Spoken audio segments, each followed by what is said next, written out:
รื่องพ่อเจ้าเป็นแบบใดก่อนล่ะเนี่ยพ่อเจ้าน่ะเราก็มาอยู่นี่อยู่บ่ก็มาเลยค่ำแล้วเรามาบ่เลย คือว่าเจ้าบ่ได้ฮ้องเพิ่นพ่อบ่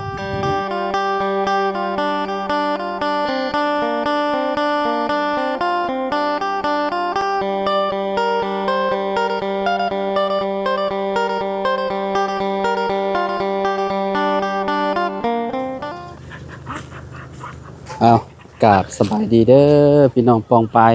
เบิร์ดสุขูสุคนเนาะมาพบมาพ้อกันเนาะกับเฮาสบายดีล่ะน้องใจดีพี่น้อยเนาะขออนุญาตเด้อลูกเด้อก็สิได้มาสัมภาษณ์น้องเพิ่นเนาะพี่น้อยเนาะสัมภาษณ์โตต่อโตเนาะ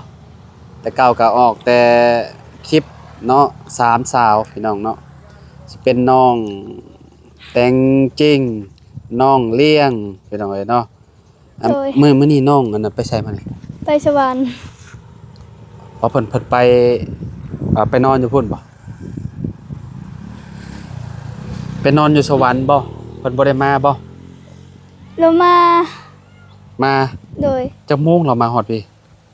เมื่อวันศุกร์ยาเรามามื้อวันศุกร์พูเรามาโดยไปอาทิตย์นึงโดยห่วยแล้วว่าไปมื้อนี้กลับมามื้อนี้บ่แม่นติบ่แม่นเราไปกับไผแน่น่ะเราไปกับพ่อเราไปกับน้องเราแต่ว่าแม่เราบ่ได้ไปโดยเป็นจังไดเนาะมื้อนี้ล่ะไปไสจะไปไสมาพักผ่อนบ่โดยกลมันแล้วแหละบ่แม่นกลมันเนาะก็คือแบบมันที่ว่าไปไทยเมื่อวานนี่เก็บแล้วบ่โดยอ๋อแล้วเรียบร้อยเนาะโดยพี่น้องเอ้ยเนาะไปขายได้เท่าใดฮู้อยู่บ่ฮู้นำเขาฮู้บ่ได้ไปนำเพิ่นโดยมื้อนี้พากันเฮ็ดหยังกินมื้อตอนเช้าน่ะไปบ้านสกีกินในหยังก็บ่ฮู้คือกันไปบ้านสกีโดยอันบุญกินกุดบ่แม่นบ่เพิ่นกินกุดติโอ้โหเจ้าจะไปกับไผไปกับน้าบ่าวไปเฮือนพี่น้องบ่โดยจังโมงจุมเจ้าพากันมาประมาณ10 โมงประมาณ10 โมงก็มาไปแต่เช้าๆบ่โดยโอ้พี่น้องเอ้ยเนาะข้าวก็เอาไว้แบบนี้เลยบ่ล่ะถ้าคนบ่อยู่บ่ยันก็เจ้าหลักบ่เอาสมมุติว่าแม่เจ้าบ่อยู่นี่ปาไว้แบบนี้น่ะรถมันผัดไก่ทางเด้เขาแนมเข้ามาก็เห็นประตูไงอัดประตูอัดประตูเมียนเนาะพี่น้องเอ้ยเนาะเนาะหลายคนก็อยากให้เนาะสัมภาษณ์แต่ละคนพี่น้องเอ้ยเนาะบ่ให้รวมกันว่าซั่นเนาะมื้อนี้ก็นี่แหละจัดตามคำขอพี่น้องเอ้ยเนาะเฮาก็เนาะครั้งแรกที่ว่าสิมารวมกับน้องเพิ่นแบบโตต่อโตพี่น้องเอ้ยเนาะทั้งน้องใจดีพี่น้องเอ้ยเนาะมีบ่อนนั่งบ่ลูกอยู่นี่บ่อนดังไฟนึ่งข้าวเนาะเด้อนั่งมุมนี้ก็ได้เนาะพี่น้องเอ้ยเฮาก็ยังบ่ได้ฮู้ที่ไปที่มาเรื่องต้นปลายสาเหตุอันเรื่องพ่อเรื่องหยังหั่นน่ะเนาะเรื่องพ่อเจ้าเป็นแบบใดก่อนล่ะเนี่ยพ่อเจ้าน่ะเราก็มาอยู่นี่อยู่บ่ก็มาเลยค่ำแล้วเรามาบ่เลยคือว่าเจ้าบ่ได้ฮ้องเพิ่นพ่อบ่บ่อยากฮ้องเป็นแบบใดเราทิมข่อยตั้งแต่น้อยๆแล้วเจ้าก็เลยบ่กล้าฮ้องเพิ่นพ่อบ่เลยพี่น้องเนาะก็มีต้นเราอยู่ได้พี่น้องเนาะเจ้าห้องพ่อไผซะเนี่ยเจ้าห้องพ่อของไผซะห้องพ่อเจ้าห้องแบบใดพ่อแร่พ่ออเดะโดยอเดะก็คือน้องเจ้าโดยพูดน้อยๆให้ล่ะว่าโดยมีแต่ห้องแบบนั้นเราก็ล้มกับเจ้าอยู่บ่ล่ะล้มอยู่แต่ว่าเจ้าบ่กล้าห้องเราพอเนาะโดย พี่น้องเอ้ยเนาะก็เพิ่นปาเจ้าไปตั้งแต่อายุจักปีก็ลูก ตั้งแต่น้อยๆบู เจ้าบ่ฮู้ความเลย โดย ยังแบเบาะอยู่นะนี่เนาะแล้วเพิ่นกลับมาใหม่บ่ โดยเราได้เมียแล้ว แต่ก่อนเราได้เมียแล้วแหละเราได้เมียแล้วที่เมียกลับมาอีก ลูกหลาน คล้ายๆคือแบบเราเลิกกับแม่เจ้า โดย แล้วเราไปมีเมียใหม่ โดย บัดนี้เลิกกับเมียใหม่แล้วก็มาหาแม่เจ้าคือเก่า โดย อืมก็อยู่นำกันเท่าคุมื้อนี่เนาะ โดยลูกเราเป็นสาวแล้ว ลูกเราเป็นชาวแหละ โดย กับเมียใหม่ให้ได้ เราเอาเมียแต่ก่อนนะ ก็คือก่อนหน้านั้นน่ะคือแบบเราน่ะบ่ได้มีแต่แม่เจ้าผู้เดียวแม่นบ่ โดยแล้วเอาเมียก่อนที่หนึ่งแล้วเอาเมียคนที่หนึ่งแล้วเอาแม่ค่อยอีก เมียคนที่หนึ่งนี่ลูกจักคน ช่องคน สองคน หนึ่งคนเป็นสาวเลย เคยเห็นกันบ่ หนึ่งคนอยู่น้ำลาว เคยเห็นกันบ่ลูก เคย มันเคยมาลิ้นแถวนี้บ่หรือว่าจังได๋หรือว่าจะไปบ้านเพิ่น โดยเคยไปบ้านเรา อ๋อเลยเห็น เหนื่อย พ่อเจ้านี่คนเราวเทิงคือกันนี่เหรอวะ เหนื่อย แต่ว่าบ้านคือบ้านอื่น เหนื่อย บ้านไกลบ่ลูกไปไกลบ่ บ้านเมืองแสน โอ้อยู่พูนทางขึ้นเชโปนพูนเนาะ โดย พี่น้อยเนาะวันนี้วันนี้เราเฮ็ดเวียกหยังซั่นนั่นนี่นะพ่อเจ้า ได้ยินละว่าเราเฮ็ดเวียกไม่วิก อ๋อไม่มิด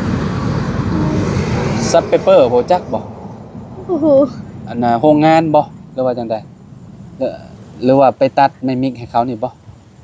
ก็โอ้โห เจ้าก็บ่ฮู้คือกันบ่เคยถามเนาะ เหนื่อย เดือนหนึงมาเทื่อหนึงบ่หรือว่าอาทิตย์หนึงมาเทื่อหนึง บางเทื่อก็มันมามื้อนั้นมันมาอยู่นี่ เรามาอยู่นี่ โดย เท่าปานใดแหละลูกพ่อเจ้าอายุเบิ่งพ่อฮู้บ่อายุเราเท่าใด ได้40-50แล้ว 40 50 โดย ซัมพ่อน้องแต่งไทยอันพ่อน้องแต่งจริงนี่คือแบบเราอายุหลายแล้วเด้เนาะ โดย เกือบ70แล้วเนาะ กลัวแม่เฒ่าอีก หึ ว่ากลัวแม่เฒ่าอีกเราเฒ่า พ่อไผ พ่อแต่งจริงนะ มี FC ให้นาบ่าวมาสัมภาษณ์เราอยู่เนาะแต่ว่าเราบ่ค่อยอยู่ปานใดเนาะต้องค่ำๆบ่มาหาเราล่ะ มาไป มาหาพ่อน้องแต่งจริงน่ะ เราไปสวรรค์ บ่ต้องว่าเวลาเราว่างค่ะนะสมมุติว่าเรามาแต่ขายเป็ดขายไก่แหละประมาณจักโมงเรามาฮอดเฮือนประมาณ 5 โมง 5โมงเนาะ โดยแล้วใครไกลอยู่หรือเปล่าบางเทื่อก็อยู่แสดง ชีวิต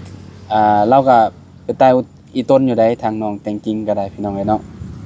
เพราะว่าเราก็อยากมีเฮือนให้พ่อให้แม่เราอยู่เนาะล่ะเนาะก็เป็นลูกพี่ลูกน้องกันนี่แหละพี่น้องเนาะน้องแต่งจริงน้องใจดีแล้วก็น้องเลี้ยงเนาะน้องเลี้ยงนี่คือแบบ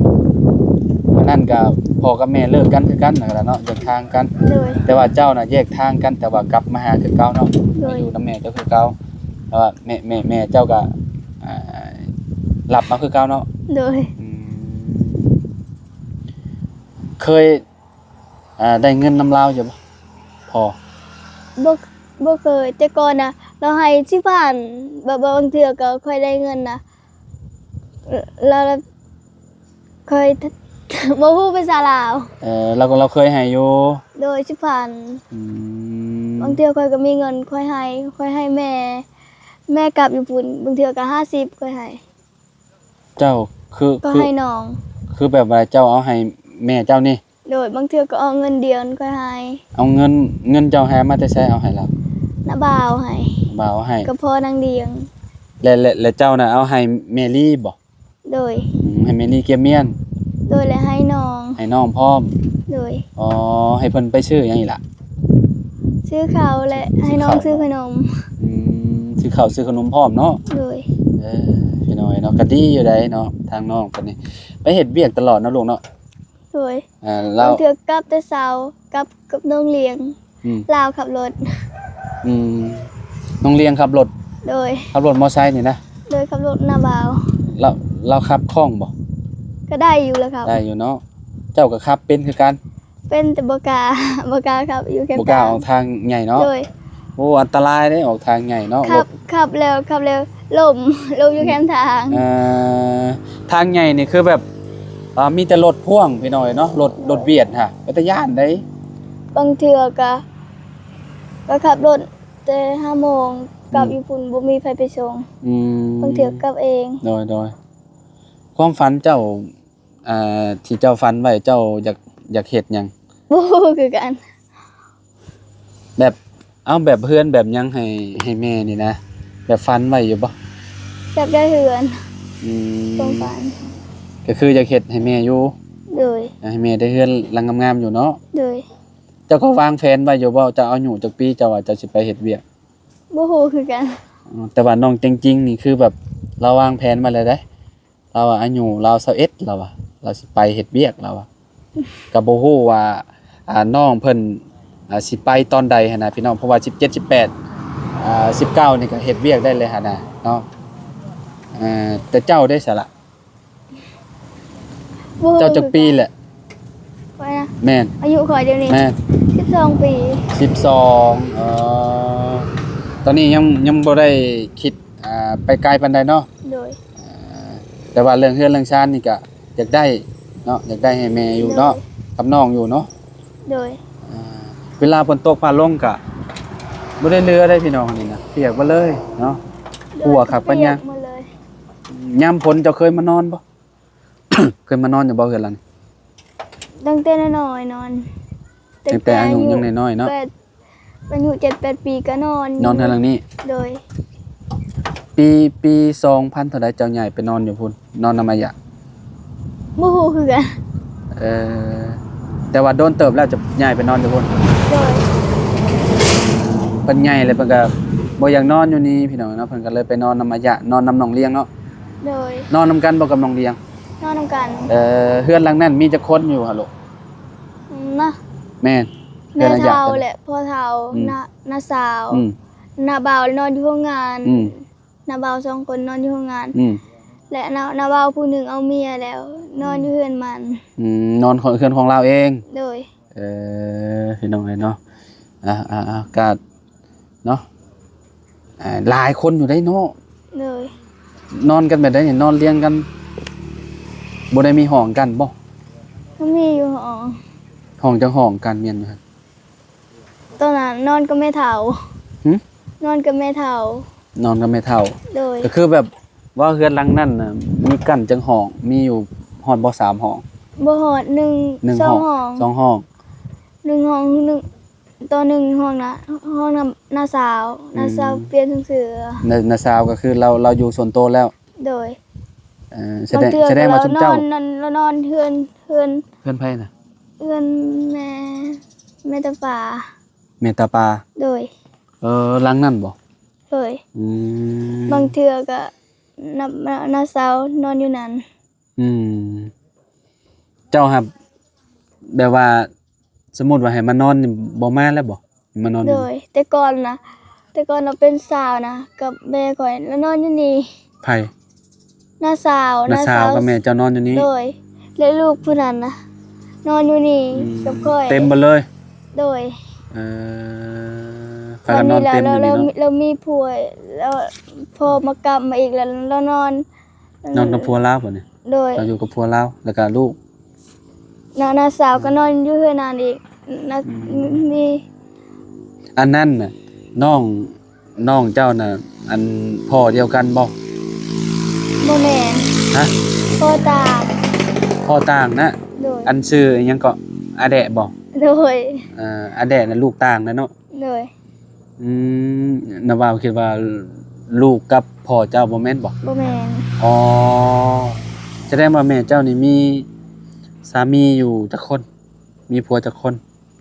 ส่งคนกับพ่อข่อยแหละ 2คนเนาะ โดย ผู้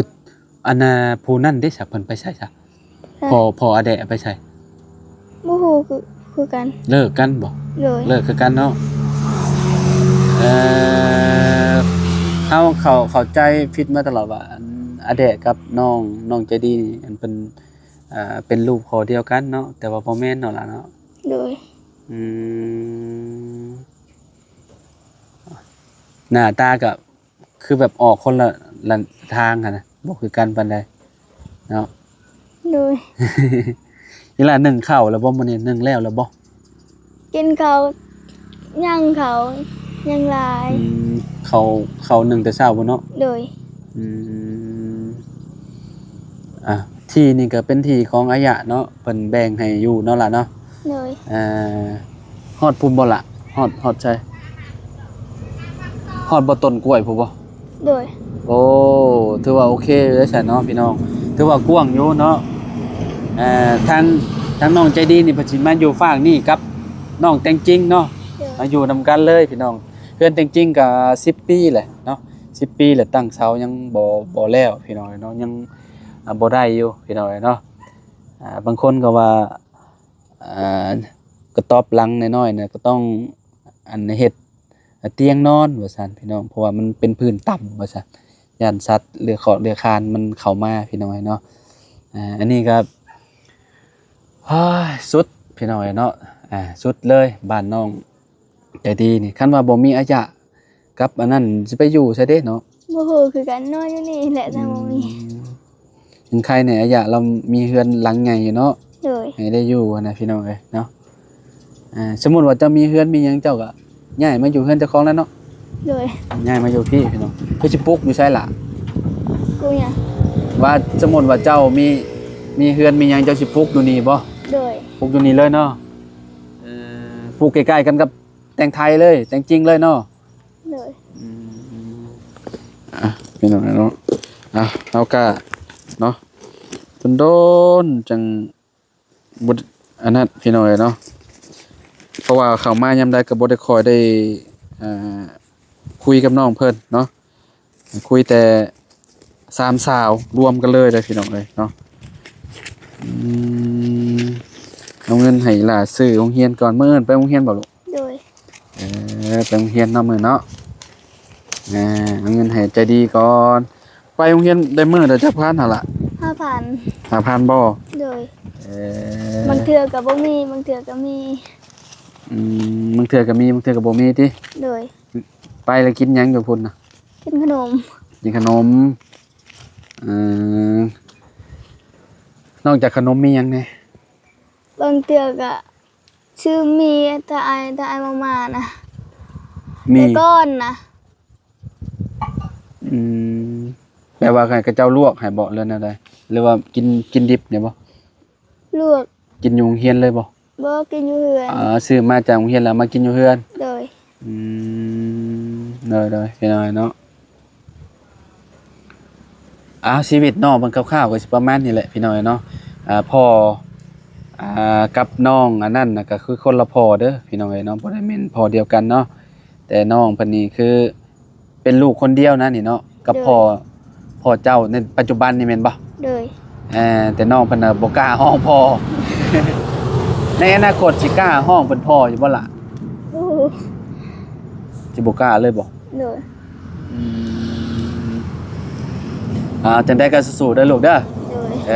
นี่เอาเงินไปโรงเรียนเด้อลูกเด้อ ใจเด้อ พี่น้องเอ้ยเนาะเฮาก็เข้ามาเยี่ยมมายามทางน้องเพิ่นว่าสิเข้ามาเยี่ยมทางน้องแต่งจริงนำพร้อมแหละพี่น้องแต่ว่าน้องแต่งจริงเพิ่นบ่อยู่แหละเพิ่นเว้าไว้อยู่เมื่อวานนี่ว่าสิไปสวรรค์เพิ่นว่าพี่น้องเอ้ยเนาะทางน้องเลี้ยงก็อยู่มื้อนี้เนาะน้องเลี้ยงก็อยู่เฮือนฝั่งนั้นพี่น้องเอ้ยเนาะโอเคไว้พ้อกันใหม่เด้อหล่ะเด้อ โดย สู้ๆเด้อเอาสบายดีเด้อหล่ะเด้อ บายดี พี่น้องขอไม้เด้อหล่ะเด้อพี่น้องเอ้ยเนาะ